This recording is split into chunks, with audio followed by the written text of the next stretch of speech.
of like a dialectic. I mean, there's a responsibility for leaders to move forward and move things forward, but then to also step back and make space so that folks can participate.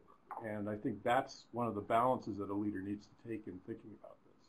I've got more I could say, but that's sort of my starting point. This is Rogelio, and I mean, I would just echo that, but I don't think we can emphasize enough that unless leadership says that this is an organizational value,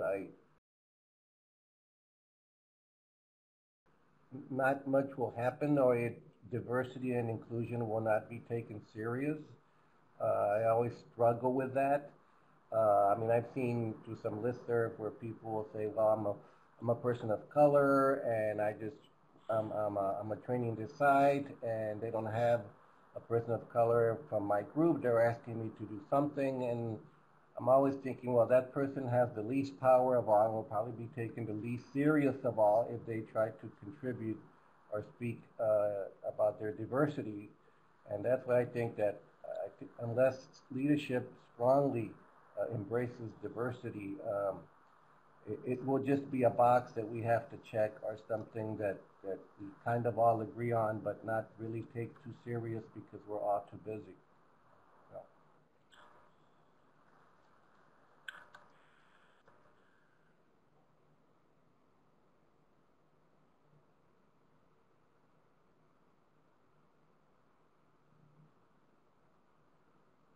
Any other ideas on, or any other thoughts about this question?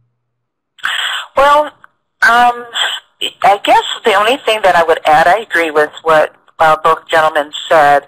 I would say that as far as what role does an organization's leadership play, the role that they play is in setting an example, is what I would suggest. That's one of the most important roles that they can play.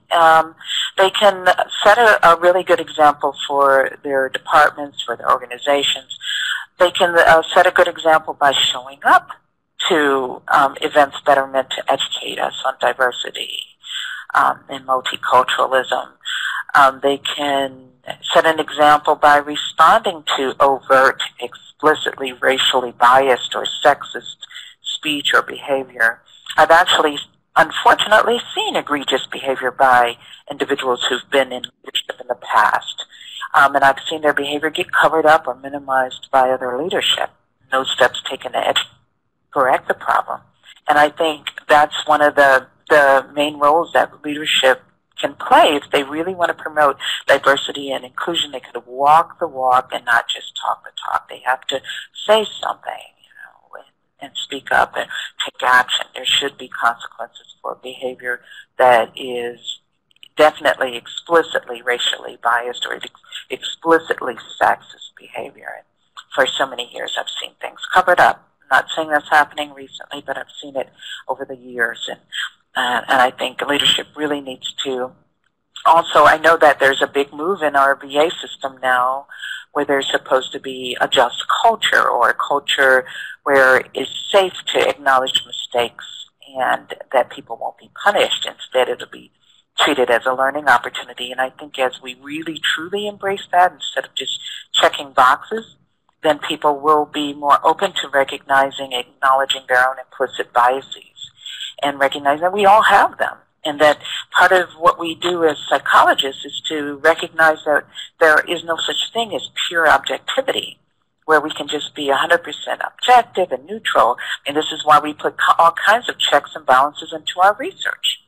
We do randomized controlled trials. We do blinding and other measures to make sure our research is as objective as possible, because we recognize that there's experimenter bias.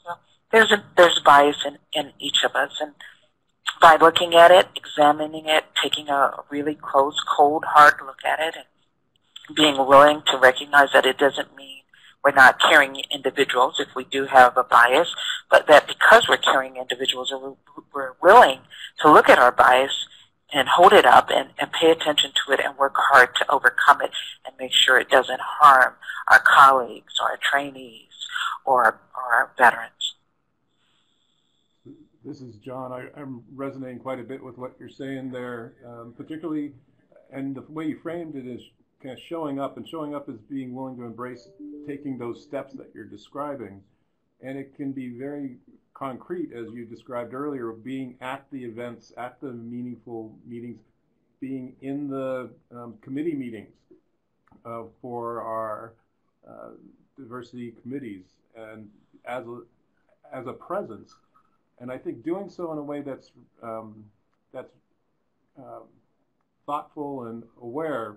I mean, one of the issues about being a leader is that as people get to know you and build trust, on the one hand, it can be very valued that you're present and showing that this matters. On the other hand, as people are dealing with, people have had experiences where leadership has not been supportive. And so being able to both be present but step back, be able to hold multiple hats and have multiple roles in those meetings. You know, an example, I will sit in the psychology diversity meeting as a psychologist, but I've had conversations with the chair about if there's something where it's helpful for me to not be present, given my other hat as a leader, I'm willing to step out or be do whatever it takes to make this still an effective space for you all. And so being able to be a leader, I think, is in this role, is being able to support the things you're describing in terms of stepping in when there are things that need to be addressed, explicitly called out and identified, but also being able to give individuals the space to develop their own experiences.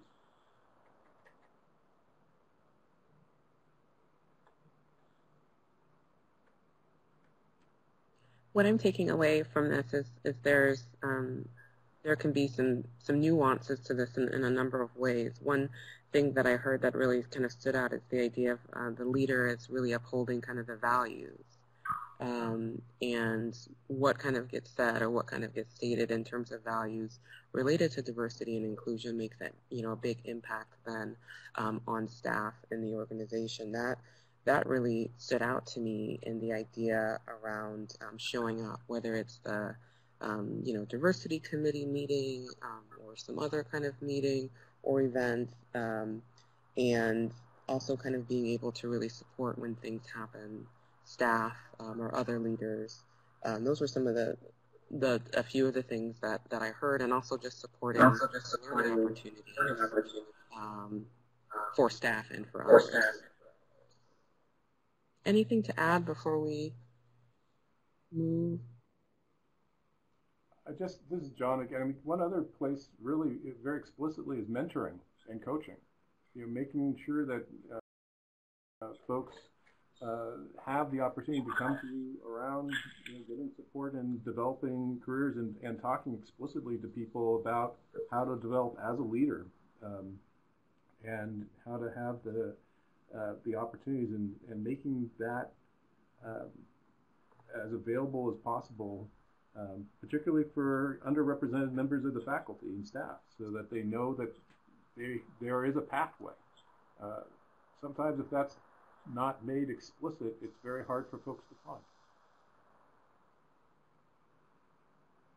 And I would just add that speaks to the equal access, you know, to kind of the opportunities in the organization. And certainly mentoring is one way that one can have access, because someone is advocating for them. Otherwise, they may not know how to get into the road to leadership.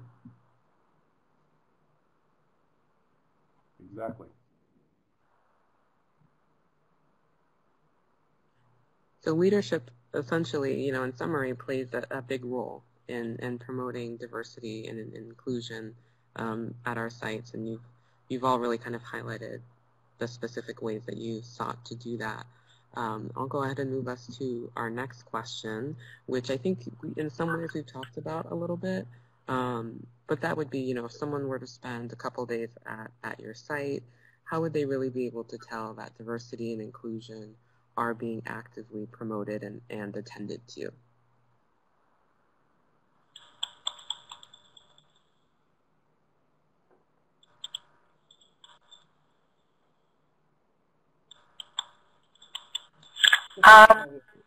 Would you like me to go first, or no? Go ahead. Yeah, go ahead. I was just going to say that, I mean, I think I recalled how, again, I'm just kind of comparing two different sites where I thought diversity and inclusion were promoted, and in that way, again, a lot of it had to do with the staff was already diverse, and it just, I think I made reference to it before, it just seemed to flow, besides the staff being diverse, the discussions, certainly about patients, address diversity and inclusion, and specifically, as treatment teams were talking about the patients, treatment teams were talking about coming up with interventions, there was an appreciation of discrimination and racism and lack of privilege. And so it wasn't until later that I realized, I mean, that's just kind of how it's integrated, into the organization versus kind of a different diversity committee that doesn't really flow down all the way down to how the business is done every day. So I think as I said, for our side, we're still trying to figure it out. I don't know, other than a committee, if it can be seen that it's actively promoted, but sometimes, again, if the staff has bought into it and values it, it will kind of be talked about and just be apparent almost to any outsider.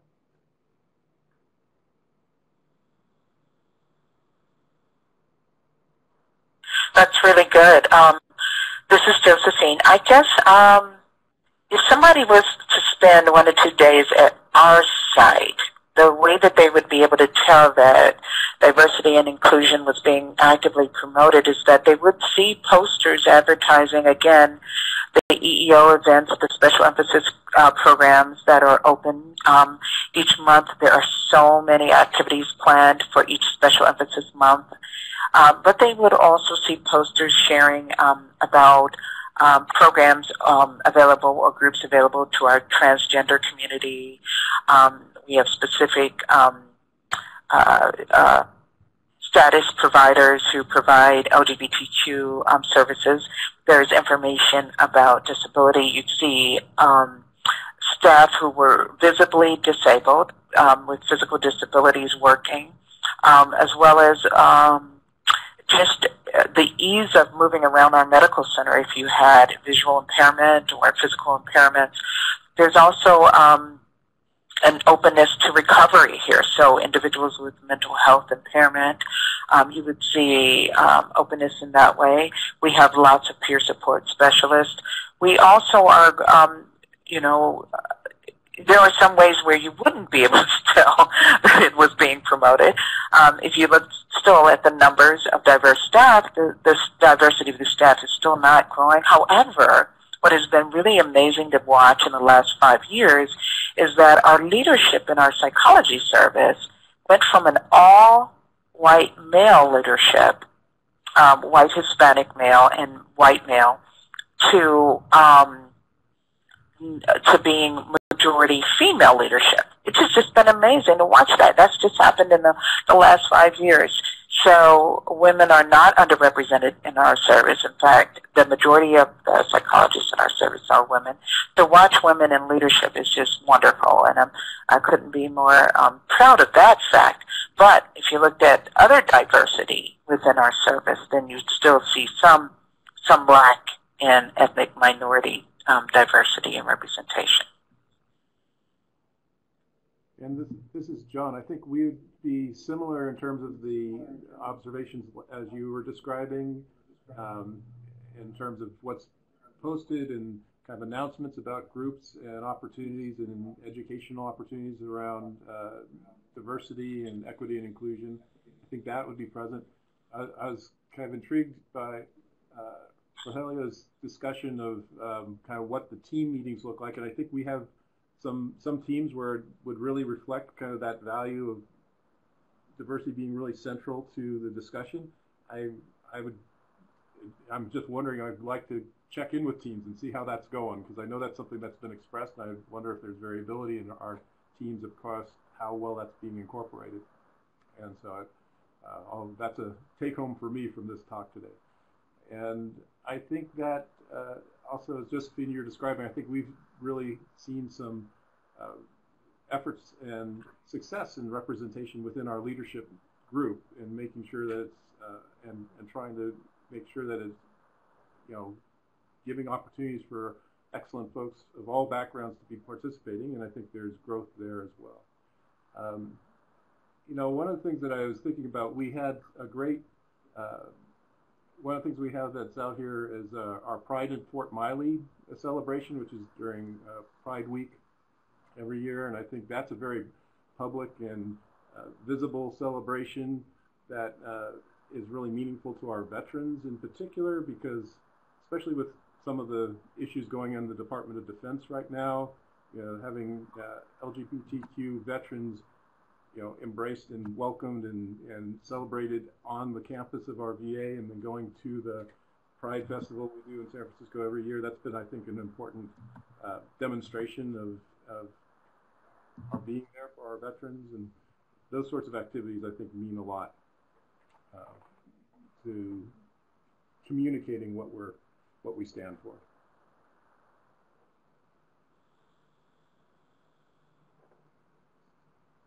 I wanted to jump in here.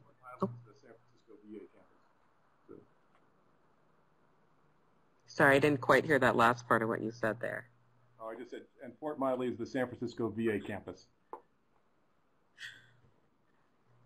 I was going to just jump in to do a little bit of a time check here, and we have about 15 minutes left, and we have a few more questions to ask, and then I also wanted to make some space for anyone that had any comments or questions from those listening. So I'm going to go ahead and shift us forward here.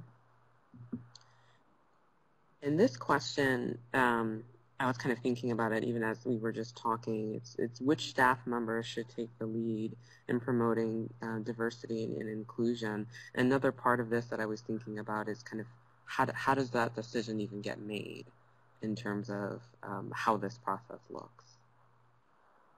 Just thoughts around that. Well, this is Josephine. I was going to say, when you use the words which staff should, which staff members should take the lead, I think there's a difference between what should happen and what actually happens. I don't know that there is a definite should. I would think that anyone and everyone in leadership should take the lead in promoting diversity and inclusion. If you are a leader in any facility, then you need to lead in a very responsible way, and that means to benefit your organization. Diversity, absolutely, the research is there to show it absolutely enhances how well an organization will run, how much creativity, innovation, etc.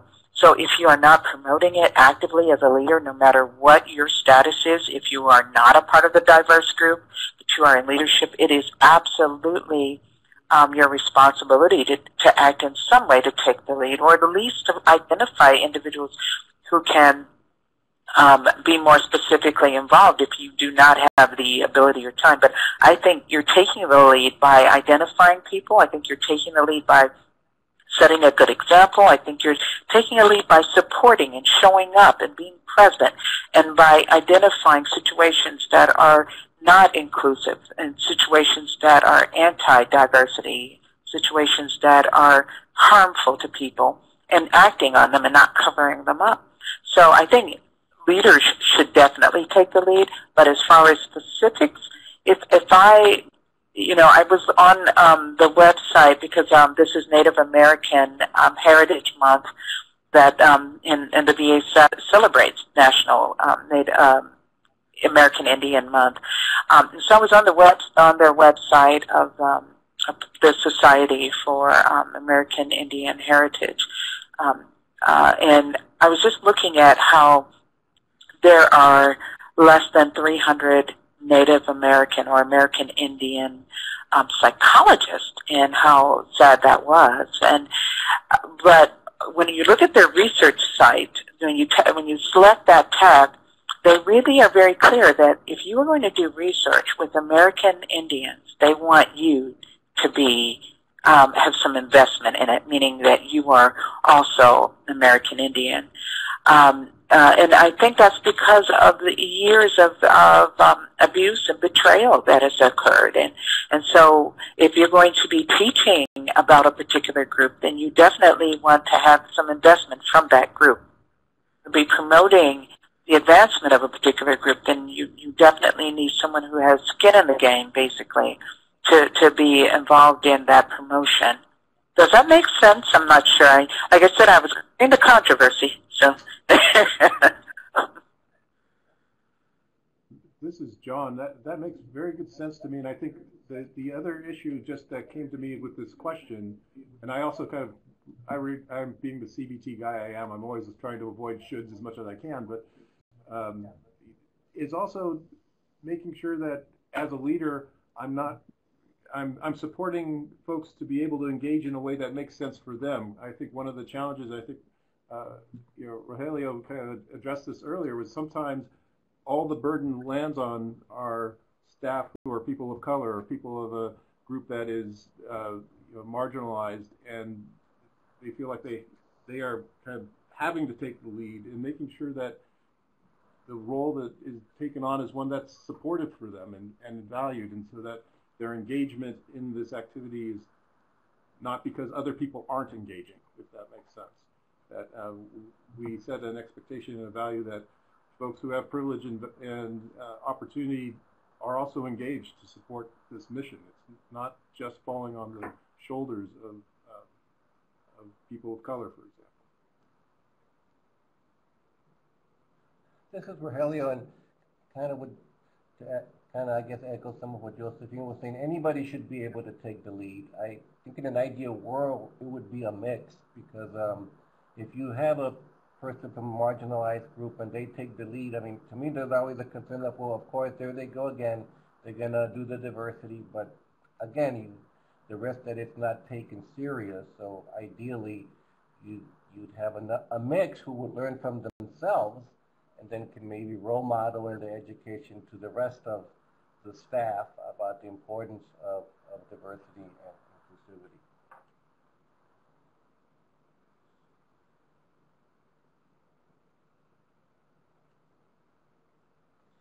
Everything that you just said, it kind of, I'm going to skip ahead slightly. It made me think about this question about, the challenges of whether, leaders or staff may have in kind of getting more involved in terms of kind of who gets involved and what is kind of the kind of emotional load or weight that people carry, particularly those people of color, of other marginalized backgrounds, when they are in this work. And so you kind of touched on that already. So, but if there was anything else you wanted to add to that.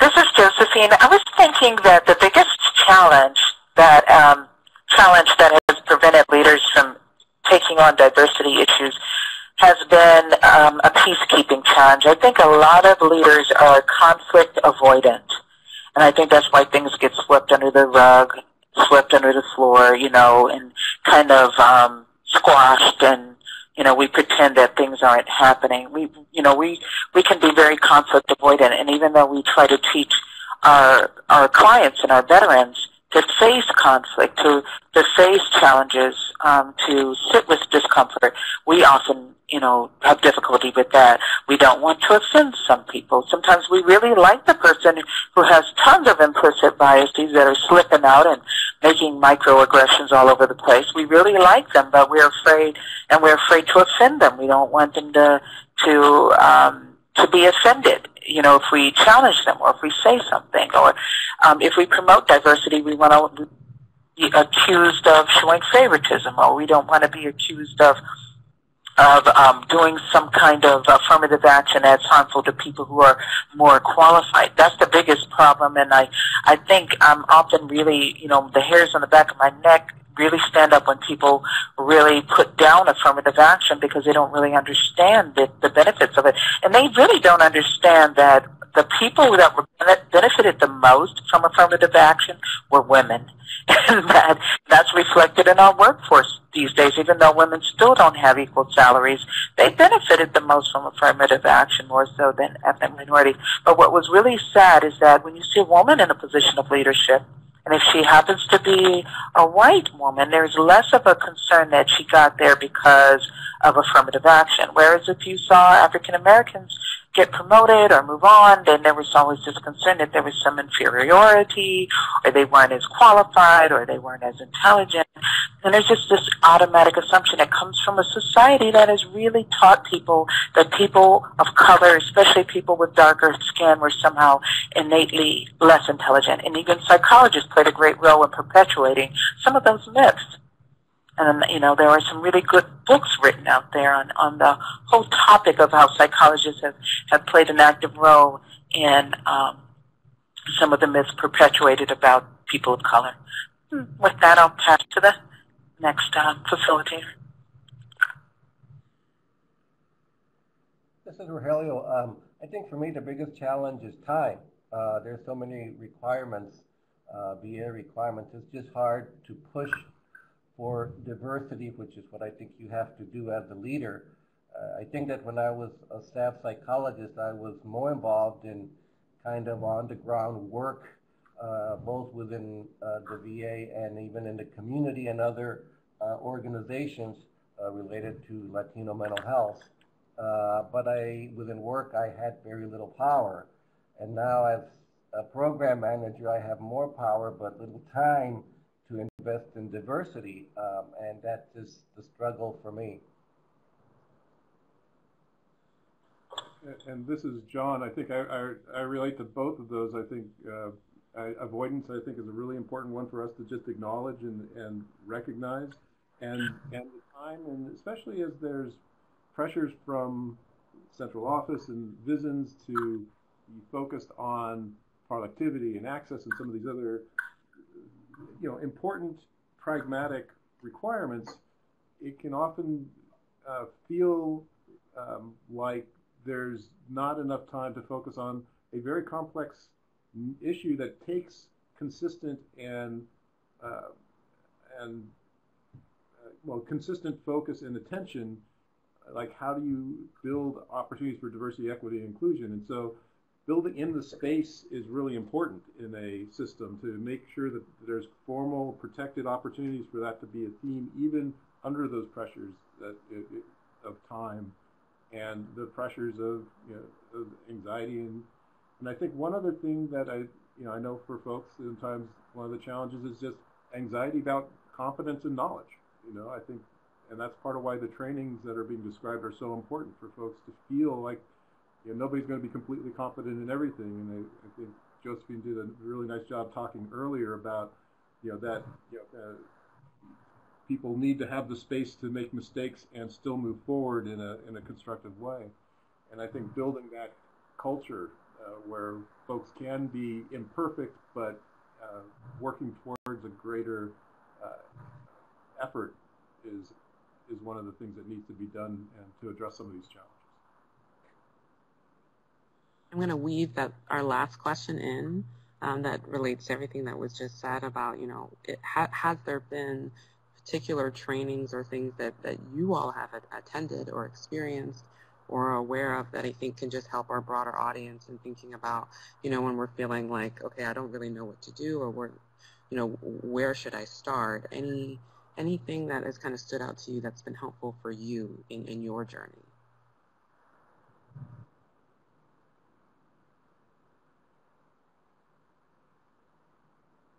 Well, I want to give a little plug for the VA's Psychology Training Council's diversity training committee that's Ella has really done a really wonderful job of organizing. They have an amazing listserv that provides lots of articles that I've been so excited about. They also have a monthly conversation, crucial conversation, that is really amazing. But I've gotten so many really good articles from the diversity listserv that is run by the Psychology Training Council, the VA Psychology Training Council. I would recommend definitely trying to become a part of that or getting access in some way to that listserv and to those resources. There's also amazing resources on TMS that we can get access to, and I've been really pleased at how many educational opportunities come across our Outlook. So I do take advantage of those as well. And this is John. I think one of the things I try to take advantage of is also our academic affiliate partner. And I know many VAs have good partnerships. We do a lot of work with UCSF that I think has really helped expand upon those things that Josephine just described in terms of the VA created content. Having some outside opportunities is a nice way to facilitate or to enhance that. We have a really good what's called Differences Matter training at the university that's focused on staff and leadership, and particularly around how to address supporting our students and trainees, but it's very relevant to other populations.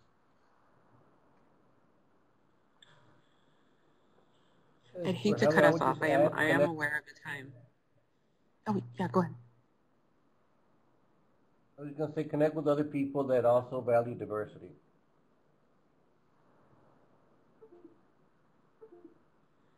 We just have a minute left, and I feel like it's always hard to kind of get everything in an hour that we might want to say. But I wanted to say that this is a quarterly webinar series that we've worked on developing, and this is the first of what we hope to be continuing series. So we hope that you appreciated this webinar and it gave you lots to think about or maybe to look into, and we are planning to have additional webinars in the future.